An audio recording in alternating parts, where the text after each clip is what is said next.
James is a mixed traffic engine. He can pull both freight cars and coaches. He's proud of his smart red paint, and so is his driver. Everyone says you brighten up their day, James. One morning, James whistled loudly at the other engines. "Look at me. I am the smartest, most useful engine on the line." "Rubbish," replied Thomas. "We're all useful. Sir Topham Hatt says so, and he's head of the whole railway." "You know what, James?" added Percy. "What?" replied James. "You're getting all puffed up." James huffed away. Later, he was still boasting. "I'm the pride of the line." "I saw you pulling freight cars," snorted Gordon. "You're only a goods engine."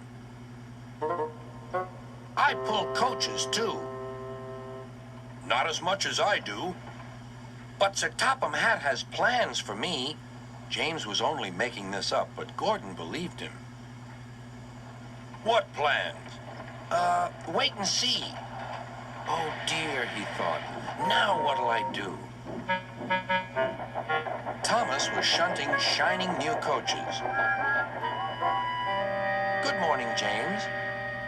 "Are those coaches for me?" asked James hopefully. "No, these are for Gordon's Express. I'll fetch your freight cars next." But James was going to play a trick on the other engines. "Actually, Thomas, I'm taking the coaches. Sir Topham Hatt asked me to tell you." "What about the cars?" asked Thomas. Give them to Gordon." "Come on, Thomas," said his driver. "Orders are orders." So when James's driver returned, James was coupled to the coaches and he puffed away.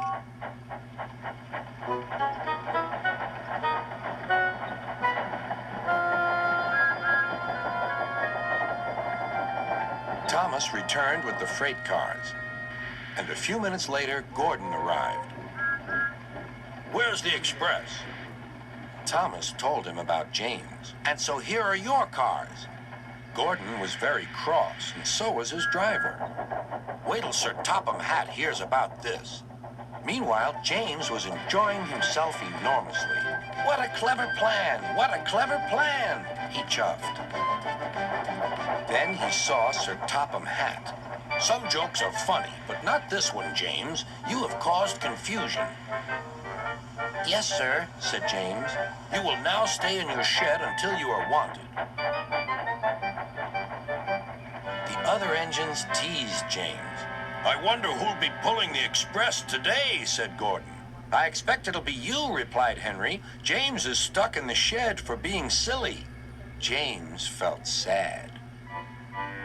Next morning, he went back to work. "Hello," whistled Thomas. "Good to see you out and about again." "I'm sorry I tricked you," said James. "Are these my cars?" "Yes," replied Thomas kindly. "They are pleased to have you back." James set off to the harbor with his train of freight cars.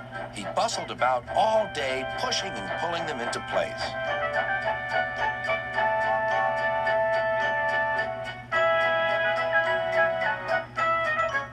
"Time to go home now, James," said his driver at last. "No cars or passengers, just we two."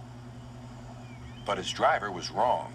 "Excuse me," called a man. "I have a meeting with Sir Topham Hatt, and I mustn't be late. May I ride back with you?" "Of course," replied James's driver.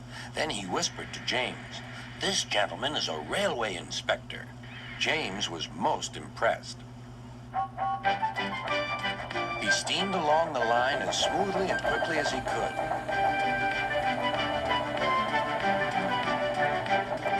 Sir Topham Hatt was waiting on the platform, and the railway inspector greeted him warmly. "This clever engine gave me a splendid ride. You must be proud of him." "Yes, indeed. Once again, you are a really useful engine."